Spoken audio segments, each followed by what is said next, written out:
For years, I watched my sister steal the spotlight at every family event.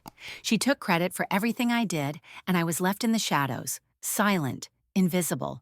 But when she stole the show at our parents' anniversary party, something inside me snapped. I wasn't going to let her overshadow me again. I decided to take back what was mine, and trust me, she never saw it coming. This is the story of how I went from being invisible to finally taking control, and how it changed everything.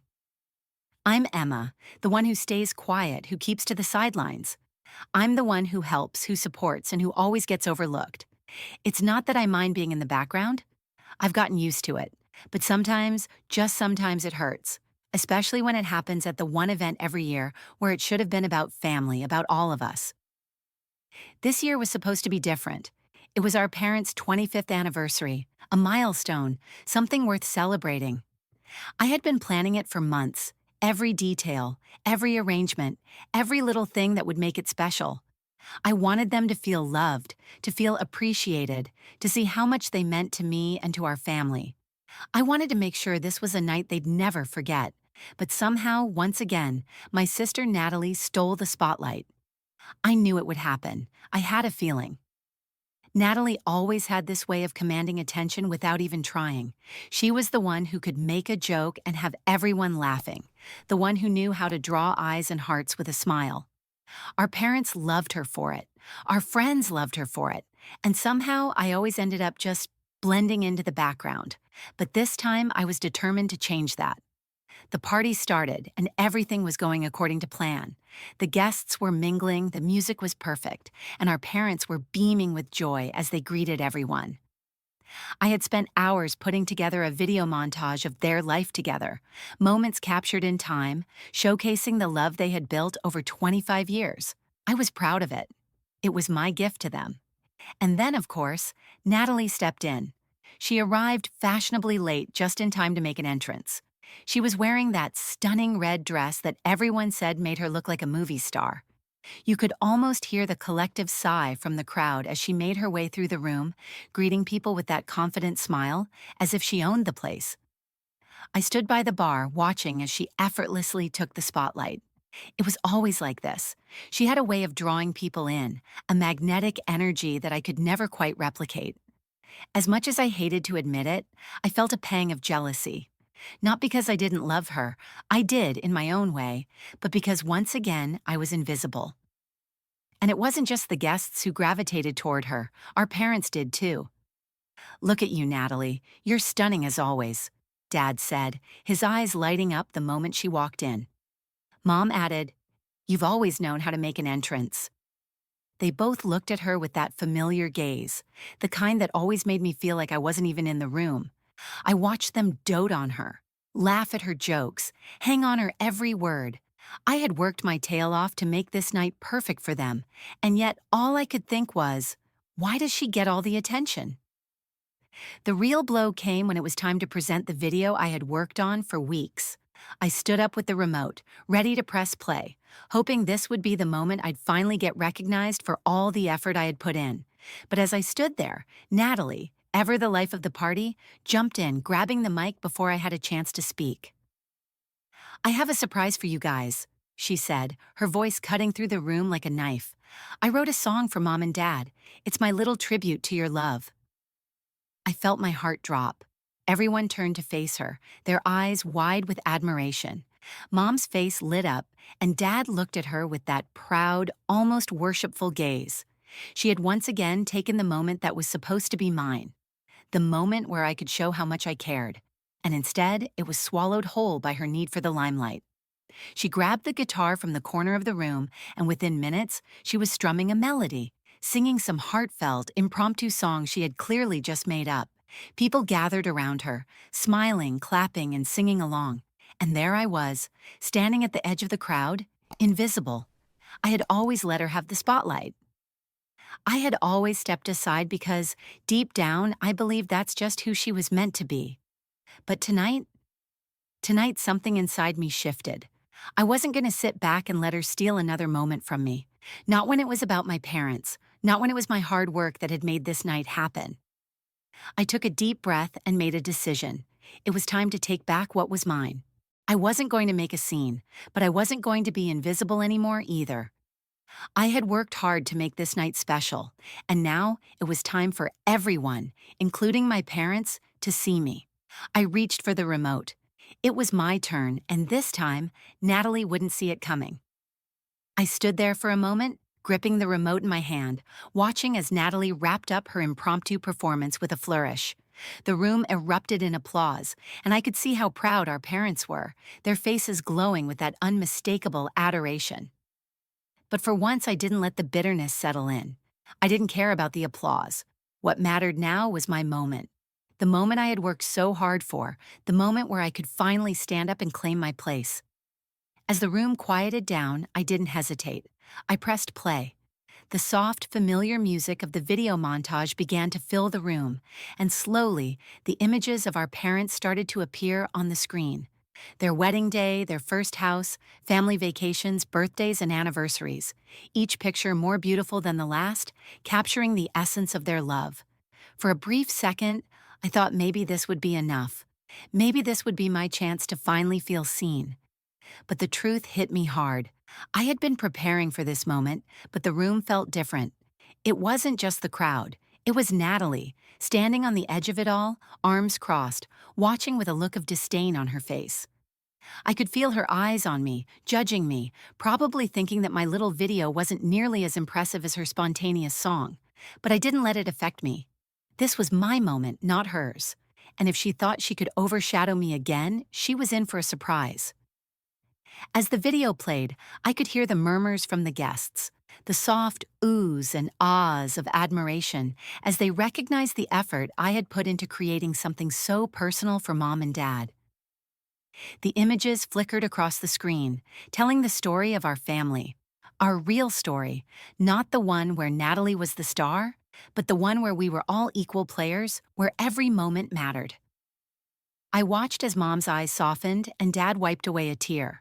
There was something satisfying about that moment, the recognition that this, my effort, was the one thing that could bring them to tears.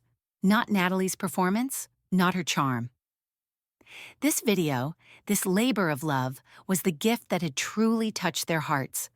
But it didn't stop there. I wasn't just going to let this video be the only thing that changed the night. As the final frame of the video flickered, showing a recent photo of all of us together, smiling at one of our family dinners, I stood up again, this time not to fade into the background.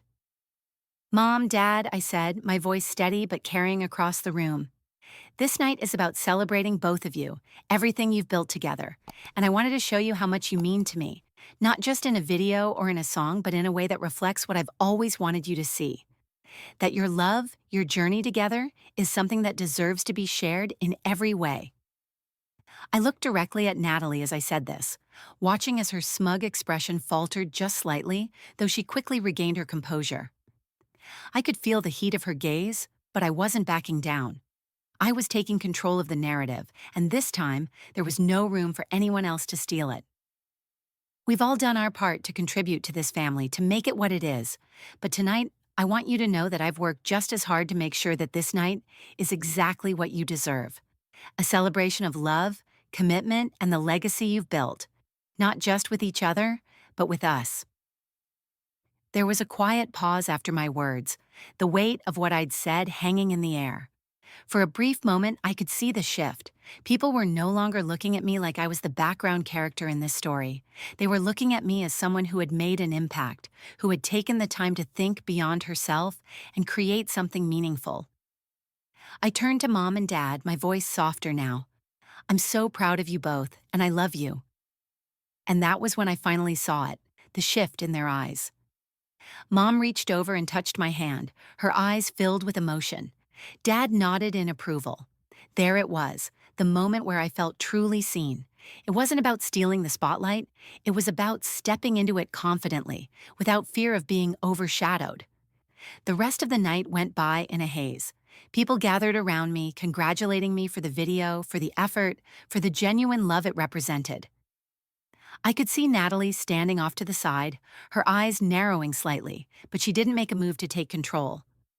She had been dethroned, not by a grand gesture or dramatic showdown, but by something much more powerful, the quiet, undeniable truth of what I had done. As the night wound down, I found myself standing with my parents, the room full of guests filtering out. Emma, Dad said, his voice heavy with emotion. That was incredible, thank you. We're so proud of you. I smiled, the weight of his words settling in my chest. I'm just glad you liked it. Natalie approached, but this time there was no cocky smile, no attempt to take the spotlight. Instead, she just gave a small, tight-lipped smile and muttered, "Good job." It wasn't much, but it was enough.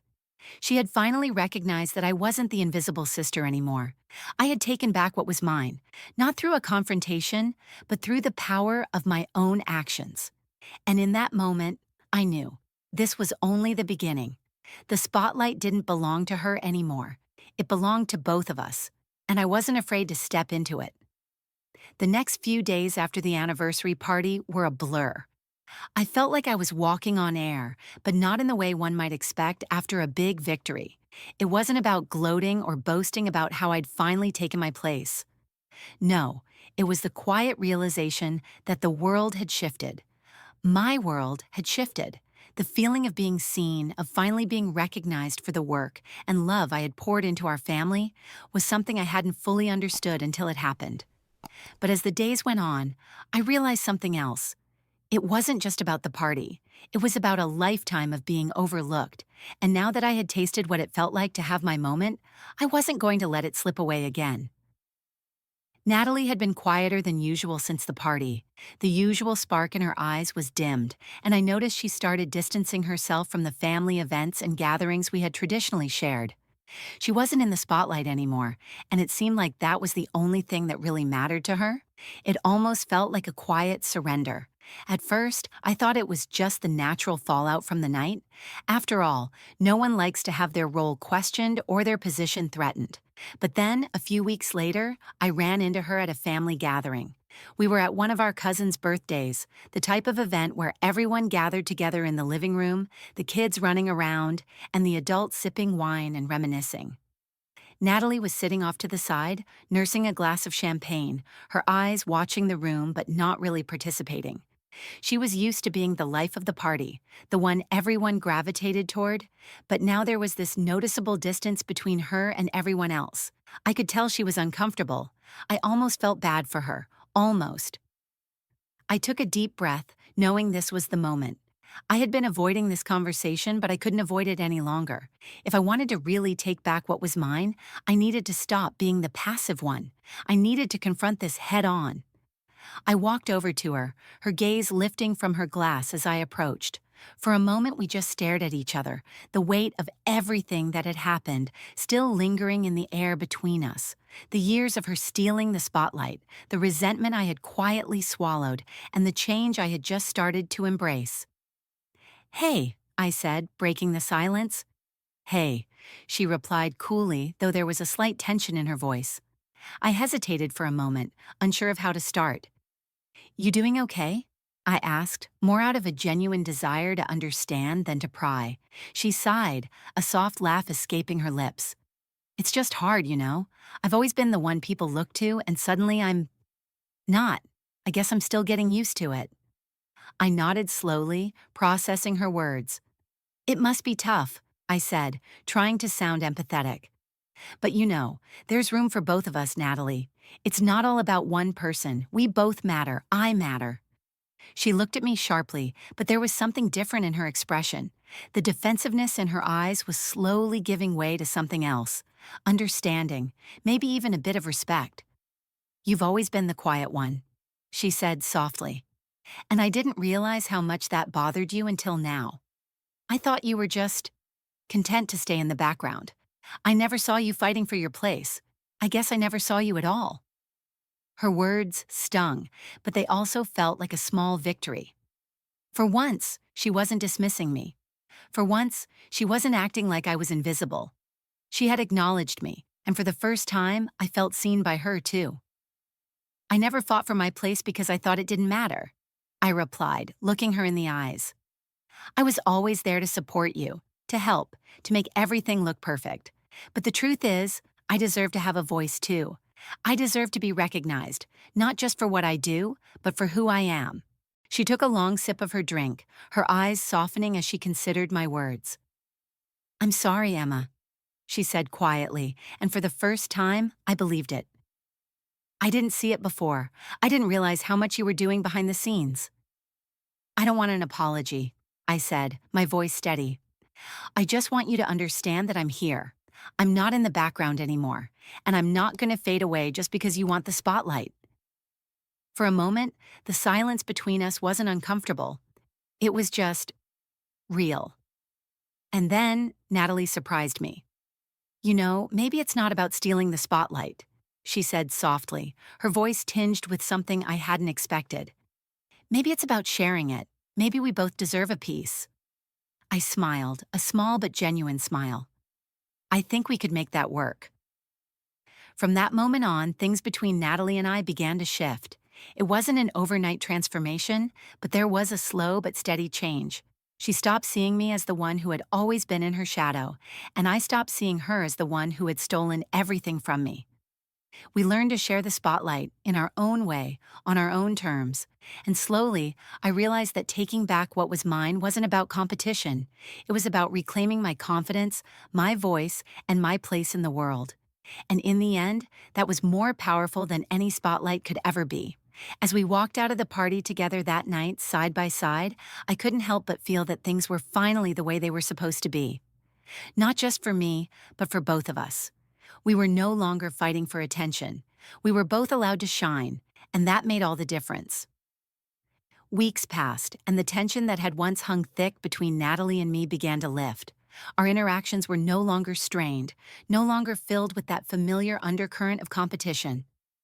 Something had changed in both of us, though it was unspoken. The more we started to share space, not just physically but emotionally, the more I realized that we didn't need to fight for the same spotlight. We just needed to find our own light. At family gatherings, we began to fall into a rhythm. It wasn't perfect. Natalie would still steal the occasional glance toward the center of attention, and I would sometimes retreat into the background, unsure of how to step forward without feeling like I was intruding. But there was an understanding now, a recognition that we both had something valuable to offer, and neither one of us had to shrink to make room for the other. One evening, not long after the anniversary party, we found ourselves alone in the kitchen during a family barbecue. The rest of the family was out on the patio, laughing and chatting, but we had slipped away for a moment to help clean up. It was the first time in a while we had a chance to talk without distractions, without the weight of our past rivalry hanging over us. You know, Natalie said as she rinsed a dish, I think I've been so focused on keeping up appearances for so long that I never really thought about what I wanted, or what you wanted. I turned to her, surprised by the softness in her voice. What do you mean? I mean, she paused, looking out the window toward the crowd of family members. I've always been the one who had to be the life of the party, the one everyone looked to for validation. But what about you, Emma? What about what you've been doing all along? Her words hit me in a way I hadn't expected. It wasn't that she didn't know what I was doing. It was that she had never truly seen it, not in the way I needed her to. I've been busy, I said, shrugging as I set the glass I was drying on the counter. Just doing my part, trying to make sure everything runs smoothly, making sure no one forgets the details. You've always been the one holding everything together, haven't you? She said, her gaze turning to meet mine. I think I finally get it now. All the things I took for granted, the family dinners, the little moments, the things that just happened. That was all you, wasn't it? I nodded, my heart swelling a little. Yeah, I guess it was, but I don't mind. I never really thought I needed a spotlight. I just wanted to make sure people felt seen, you know? Natalie smiled softly, a genuine smile that felt different from the ones she used to give when she was trying to charm everyone. I get it now, she said. I see what you've been doing, and I'm sorry I didn't recognize it before. I always thought the spotlight was mine to take. But I see that there's enough room for both of us.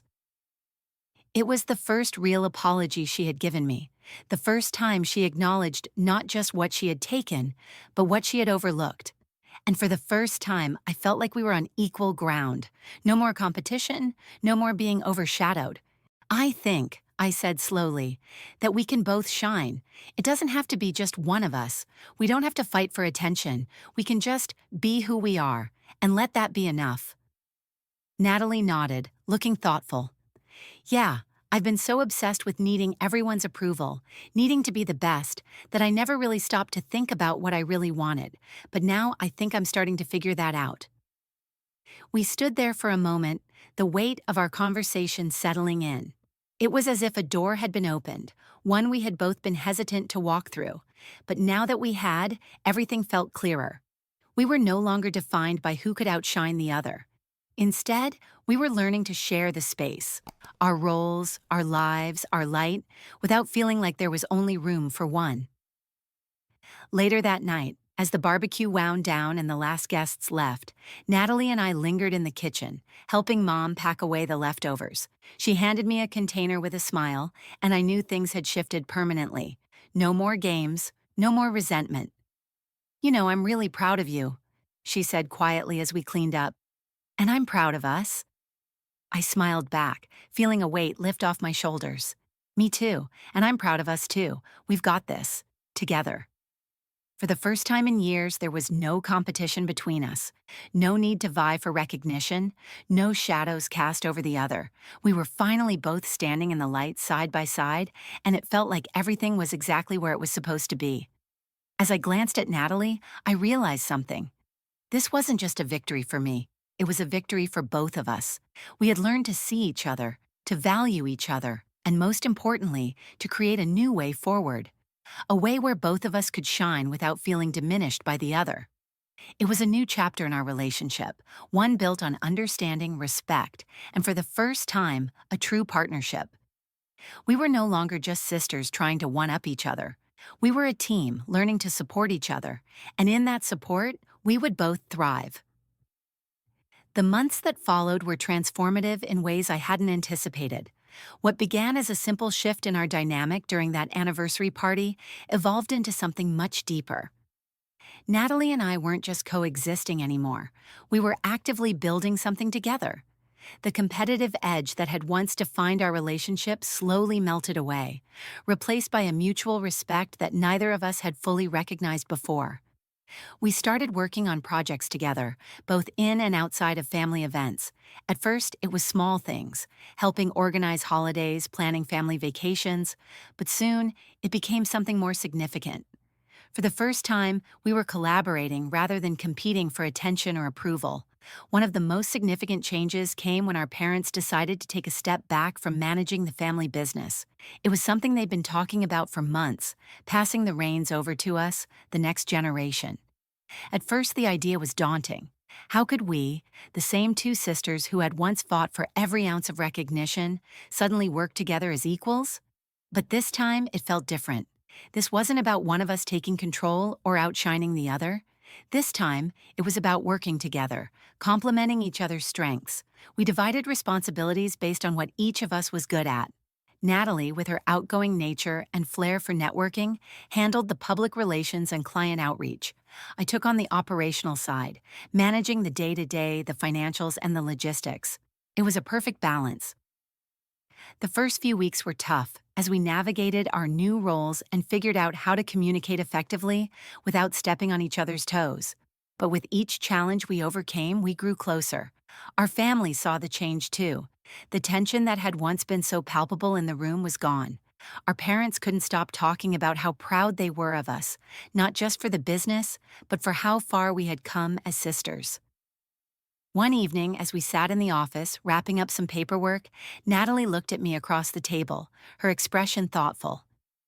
"You know," she said slowly, "I used to think I needed to be the one in the spotlight.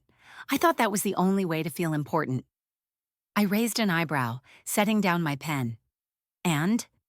She chuckled softly, shaking her head. "I was wrong. I spent so much time fighting for attention that I didn't realize how much I was missing by not seeing you. I didn't see how much you were doing behind the scenes, how much you were contributing, and I didn't realize how much more I could have had if I'd just stopped competing with you and started working with you." Her words were simple, but they meant the world to me.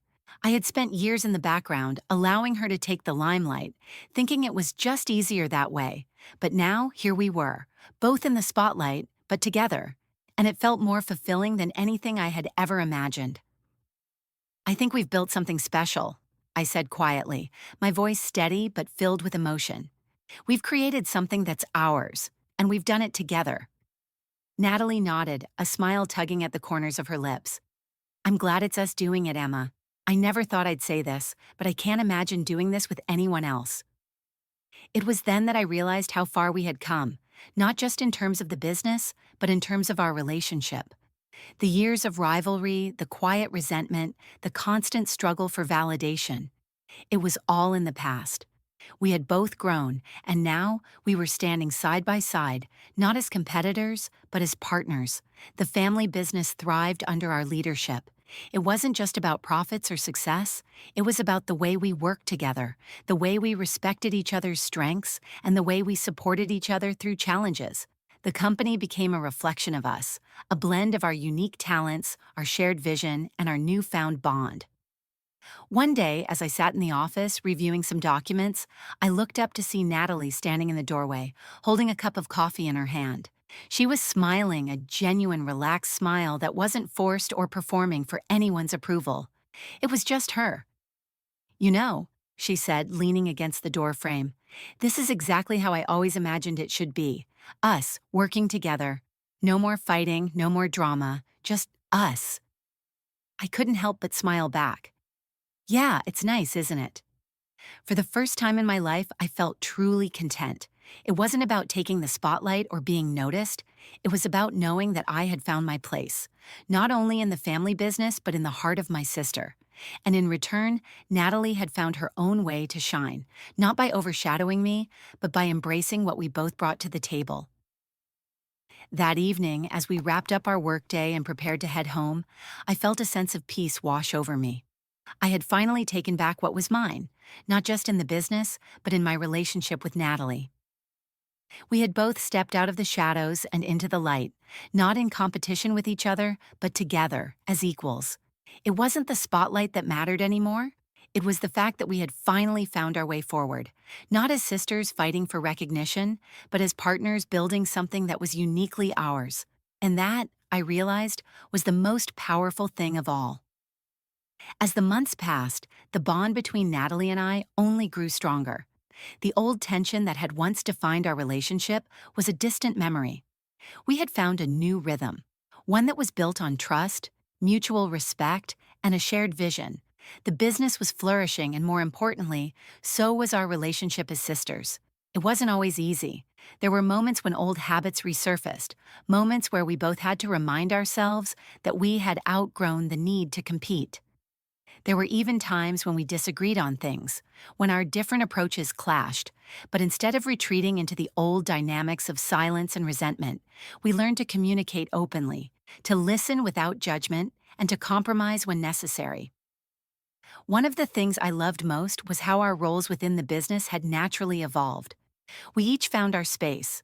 Natalie in the public-facing side, charming clients and building relationships, while I focused on the operations, the strategy, and the day-to-day management. We didn't need to outshine one another anymore. We understood that both roles were essential, and together, we were stronger for it. But as much as the business was thriving, it was the family dynamic that really had me reflecting on how far we had come. Our parents, proud as ever, had watched us grow closer in ways they had never expected.